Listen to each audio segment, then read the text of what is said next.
Hey, yo, back at it again with Lunch with Steel. And today we're getting into it about live service games, man. It's been a huge conversation piece mainly this week, especially after everything, people hearing stuff going on with Game Pass and so on and so forth. And look, live service games, there's a lot of people who say they don't want them. There's a lot of people who say that they're a waste of time. And a lot of people feel like it is a negative on the industry, right? Because people aren't spending money like they used to on a lot of different products. There's a lot of games out there nowadays too, so that adds on to it. But I think for me, what gets it more than anything is that again, I think I've mentioned here before, I'm a multiplayer driven gamer. PvP drives me more than anything. And shout out to the rotisserie chicken down there, man. Rotisserie style. Look, this is about my new love. I usually go for like a black forest ham, maybe even a turkey if I want to feeling groovy. But I just been on this rotisserie chicken lace recently, and it's been fantastic, man. Fantastic. Anyway, live service games. I'm a multiplayer gamer, PvP focused gamer more so than anything. More so, that's just what I have fun with. That's my enjoyment. Some people may say, "Oh, you just like banging your head against the wall all the time." Maybe I like playing Souls games too, so maybe that tracks. But the main thing for me is live service games, depending on what they are, right? And everybody has their own interpretation or what they feel is a good one or not. For example, I'll use Make a Break because it's recently released. It's a team-based shooter, mecha shooter, whatever the case, and it's a live service game, right? Because of this game, I am going to end up skipping out on maybe some other games that I was playing, right? I was doing Death Stranding, playing through Death Stranding 1. Finally, I didn't have genuine interest in it before, and with all the talk about Death Stranding 2, I was like, hey, you know what? Let me just try it out. Jumped in and actually ended up feel like it's decent. And I want to play through it, but Mecha Break's going to take that time, right? The other thing too is I started playing Power World again with my youngest, which has also been a really good time, right? Shows a lot of different things that I have to personally work on as a parent as well. Because again, in those gaming sessions, I'm pretty sure my parents probably saw some of that. My pops probably saw some of that. Although I was like, again, I was playing Rainbow Six on PC before I was more than likely before I was supposed to, and I was actually decent. I was actually like solid at the fucking game, right? But nonetheless, Gears and all that, Halo, all that. But anyway, for me, I don't think live service games are necessarily killing the industry.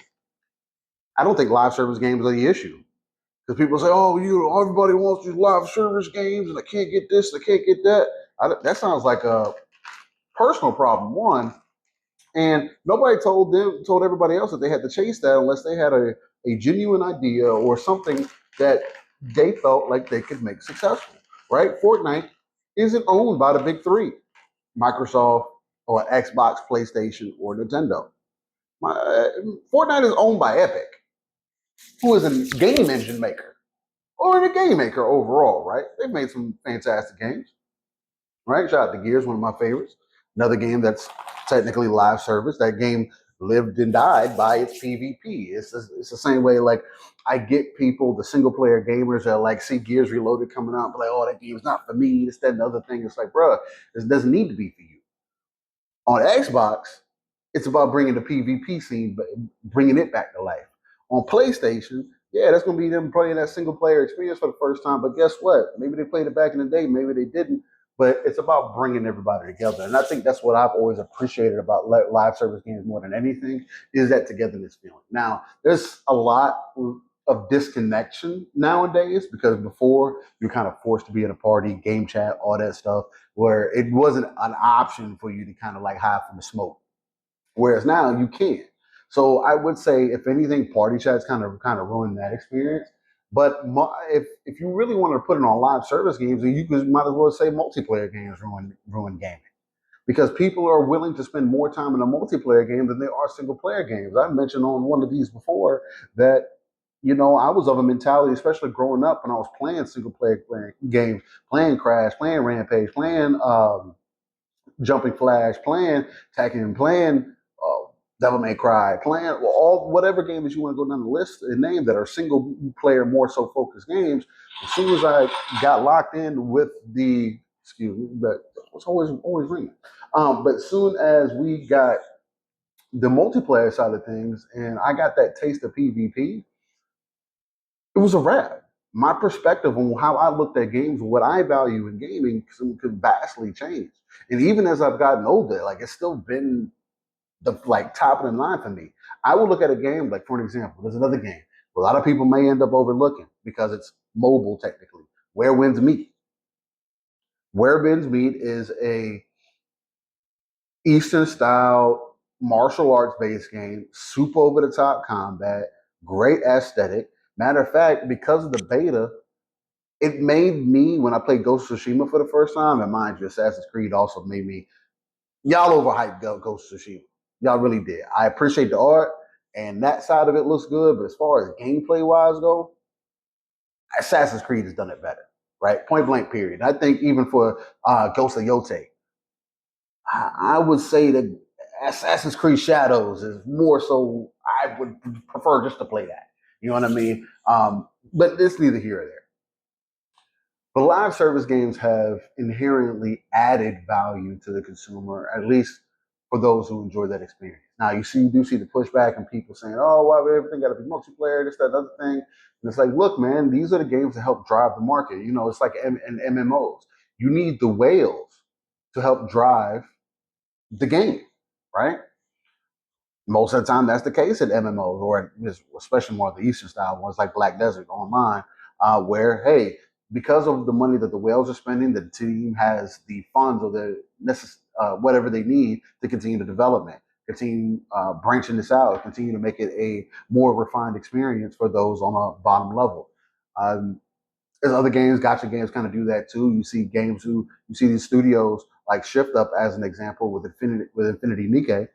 It's a mobile game, gotcha game technically, and because of the money that they made from that, they were able to start development on Stellar Blade, right? So it's like it's a vehicle to get things in motion. But I don't think live service games are the issue. I think the industry is the issue. Point blank, period. The creativity, I know a lot of people like to hide behind the whole DEI stuff, and again, it's not for me to get into here. No matter where it gets posted at, I think it's again something that has been extremely villainized and made into something evil, and people do evil things. But again, that's neither here or there. Not for us to get into the minutia about.